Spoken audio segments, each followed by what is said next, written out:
Everyone thinks the Cold War ended because communism failed on its own. They're wrong. The United States didn't wait for the Soviet Union to collapse.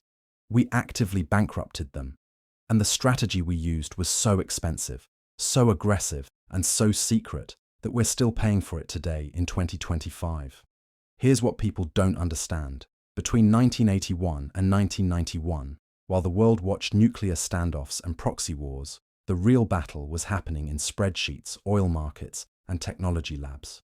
The Cold War wasn't won with missiles, it was won with dollars. And the American government executed a coordinated economic warfare campaign so devastating that it drained a superpower dry in less than a decade. Let me show you exactly how we did it. Between 1981 and 1991, the United States launched 3 simultaneous economic attacks designed to bleed the Soviet economy until it collapsed. Campaign number 1. The arms race trap. We forced them into unsustainable military spending they couldn't afford. Campaign number 2. The oil price war.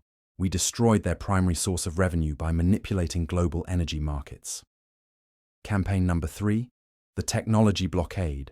We denied them the innovations they needed to compete, ensuring they'd fall further behind every single year. 3 weapons, 3 wounds, all bleeding at once. This is the story of how America weaponized capitalism to destroy communism, how we turned money into a weapon more powerful than any bomb, how we spent $1.6 trillion to force the Soviets to spend $2 trillion they didn't have. And here's what should keep you awake at night. The playbook we used to bankrupt them is the same pattern that's slowly bankrupting us today. The Soviet Union collapsed under the weight of military spending and debt they couldn't sustain. Sound familiar? Let's start with campaign number 1, the arms race trap. And here's where the brilliance of the strategy becomes clear. In 1980, the Soviet Union had an economy worth roughly $2.5 trillion. The United States had an economy of $2.8 trillion. On paper, we were nearly matched. But here's what the numbers didn't show. Our economy was 10 times more efficient. We could generate wealth, innovate, and adapt. They couldn't. And Reagan's advisors knew it, so they designed a trap. 1981. Reagan enters office and immediately explodes military spending. The defense budget jumps from $300 billion to $450 billion by 1985. But this wasn't random spending. Every program was chosen specifically to force a Soviet response. The Strategic Defense Initiative, Star Wars, $30 billion announced for a space-based missile defense system. It didn't matter if it worked. What mattered was that the Soviets believed it might work, which meant they had to develop countermeasures. The 600-ship Navy expansion, a $200 billion program to dominate every ocean simultaneously. Stealth technology, the F-117, the B-2 bomber, aircraft that Soviet radar couldn't detect, forcing them into massive R&D spending to catch up. The MX missile program, 100 intercontinental ballistic missiles that required the USSR to recalculate their entire nuclear strategy. Here's what people don't understand. The Soviets had to match us. Their entire political legitimacy was built on military strength. If they fell behind, the whole system collapsed. But their economy was already spending 15 to 17% of GDP on military versus our 6%. They were already running deficits. We made it catastrophic. The Soviet response was predictable. They increased military spending from 15% to 20% of GDP.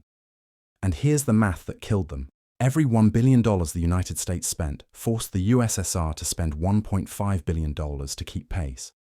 We added $150 billion in military spending between 1981 and 1985. The Soviets had to add roughly $225 billion they didn't have. We could afford the arms race. They couldn't. That was the trap. But bleeding them through military spending wasn't enough. We needed to cut off their revenue at the same time. And that's where the oil war came in.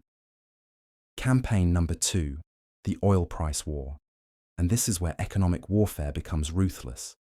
In 1980, the Soviet Union was producing 12 million barrels of oil per day, making them the largest oil producer on Earth. Oil exports represented 60% of Soviet hard currency earnings.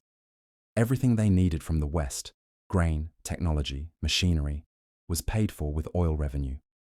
The Soviet Union wasn't just an empire, it was a gas station with nuclear weapons.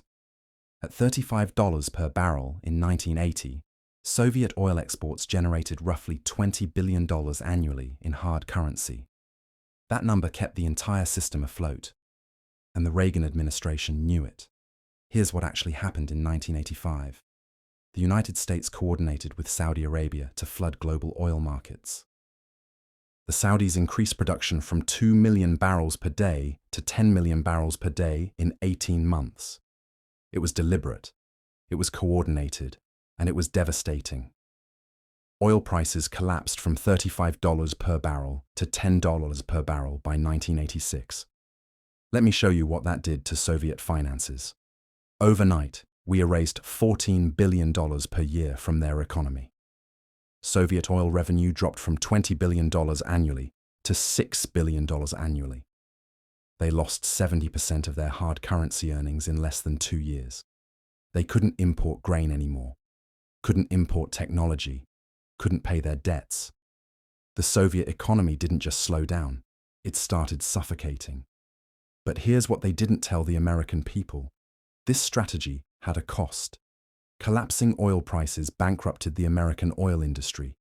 Texas, Oklahoma, Louisiana. Entire state economies cratered. 150,000 jobs vanished. Small producers went under. The US taxpayer paid over $50 billion in industry bailouts and support programs. We bankrupted our own oil industry to bankrupt theirs. And it worked. We drained their military budget. We cut their revenue. But we had one more weapon. We made sure they couldn't innovate their way out. Campaign number 3, the technology blockade. And this is where economic warfare crosses into sabotage. By the 1980s, the Soviet Union was trapped in a technology gap they couldn't close. They were 10 to 15 years behind the West in computer technology, telecommunications, manufacturing automation, and oil extraction efficiency. They knew they were behind, and they were desperate to catch up. The Reagan administration made sure they never would. The weapon was called COCOM, the Coordinating Committee for Multilateral Export Controls. It had existed since 1949, but Reagan transformed it into an economic stranglehold. Between 1982 and 1985, the list of banned technologies expanded dramatically. Advanced computers, banned. Semiconductor manufacturing equipment, banned. Oil drilling technology, banned. Telecommunications systems, banned. We didn't just refuse to sell them technology. We pressured every Western ally to do the same. Japan, Germany, France, Britain. If you sold restricted technology to the Soviet bloc, you lost access to American markets. The penalties were severe enough that compliance was nearly total.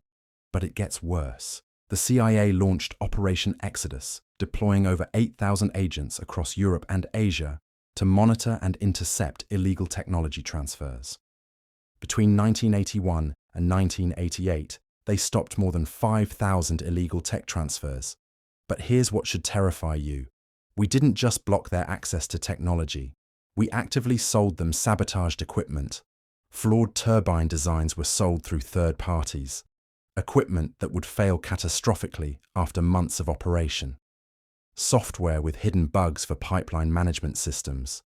Code that would cause pressure failures and explosions. Defective semiconductor manufacturing specs that produced chips with 30% failure rates. We sold them the rope to hang themselves, and we made sure it would break. The impact was mathematical. Soviet computer technology remained frozen at 1970s levels while we moved to personal computers. Their oil extraction efficiency fell 30% behind Western methods, meaning they had to drill more wells and work harder just to maintain production. Manufacturing productivity, the gap widened from 40% behind the West to 60% behind. While American factories automated, Soviet factories still relied on manual labor and machines the size of buildings that barely worked. 3 campaigns, 3 economic weapons. And here's what happened when all 3 hit simultaneously. 3 economic wounds, all bleeding at once. By 1985, the Soviet Union was trapped in a vice of mathematics they couldn't escape. Their budget was hemorrhaging from 3 directions simultaneously, and the numbers were impossible. Military spending had exploded to 20% of GDP, a level no modern economy can sustain. Oil revenue, their lifeline to hard currency, had collapsed by 70% from 1980 levels. The technology gap was widening by 5% annually, meaning every year they fell further behind, making catch-up not just difficult, but mathematically impossible. Here's what people don't understand about the final years. The Soviet leadership could see exactly what was happening. They weren't blind. They knew the trap had closed. In 1987, Soviet budget analysts calculated they needed to cut military spending by at least 30% just to stabilize the economy. But cutting military spending meant losing the Cold War, meant admitting defeat, meant the entire political system would collapse.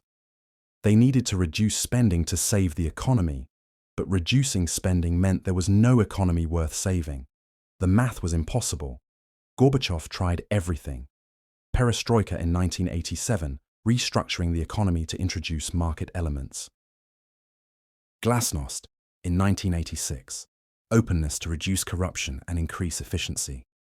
He pulled troops out of Afghanistan in 1989, saving $3 to $4 billion per year. Not enough. He reduced forces in Eastern Europe, saving another $5 billion annually. Still not enough. He tried to save communism by making it less communist, but the structural damage was already catastrophic. The convergence was complete. In 1989, the Berlin Wall fell. In 1990, Soviet GDP contracted 4% in a single year. The economy wasn't slowing, it was imploding. By 1991, the USSR dissolved into 15 separate nations, from global superpower to fractured republics in 900 days. 3 campaigns, $1.6 trillion in American spending, designed to force them to spend $2 trillion they didn't have. We won. The Soviet Union collapsed. But here's what that victory actually cost us, and why we're still paying for it. The victory cost us everything we thought we were protecting. Between 1980 and 1991, the United States national debt exploded from $900 billion to $3.6 trillion. That's 32% of GDP, becoming 60% of GDP in a single decade. We borrowed $2.7 trillion to win the Cold War. We didn't pay for victory. We financed it.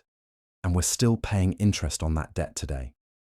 When you compound the interest on Cold War spending through 2025, the total exceeds $8 trillion. $8 trillion in interest payments alone on money we borrowed to force the Soviet Union into bankruptcy. But the financial cost is only part of the bill. Here's what we sacrificed to build the economic warfare machine. Domestic infrastructure spending was cut 40% between 1981 and 1991. Bridges, roads, water systems, electrical grids, all deferred, all delayed, all crumbling now. Education spending remained flat, while the population grew 10%, meaning per-student investment actually declined during the period we were supposedly winning the future. Every dollar we spent bankrupting them was a dollar we didn't spend on us. We built weapons instead of bridges, missiles instead of schools, stealth bombers instead of high-speed rail. The trade-off seemed worth it at the time. And here's what should terrify you. We built a military-industrial complex designed for total economic warfare, and then we couldn't turn it off. The infrastructure, the spending patterns, the strategic thinking, all of it became permanent. Our present-day military budget is $900 billion annually. That's 13 times larger than Russia's entire defense budget. We're still running the same playbook, outspending potential rivals into oblivion, except now there's no Cold War to justify it. We're fighting an economic war against ourselves. The irony is mathematical. We bankrupted the Soviet Union by forcing them into unsustainable military spending and exponential debt growth. Their empire collapsed because they couldn't afford to maintain it while funding an arms race. And now we're following the exact same pattern. Military spending at 3.5% of GDP. National debt at 36 trillion, 120% of GDP and accelerating. We're deploying the strategy that destroyed them, except we're deploying it against our own future. The Soviet Union fell because they chose empire over economy. The question for 2025 isn't whether we won the Cold War. The question is whether the strategy we used to win it is now slowly bankrupting us.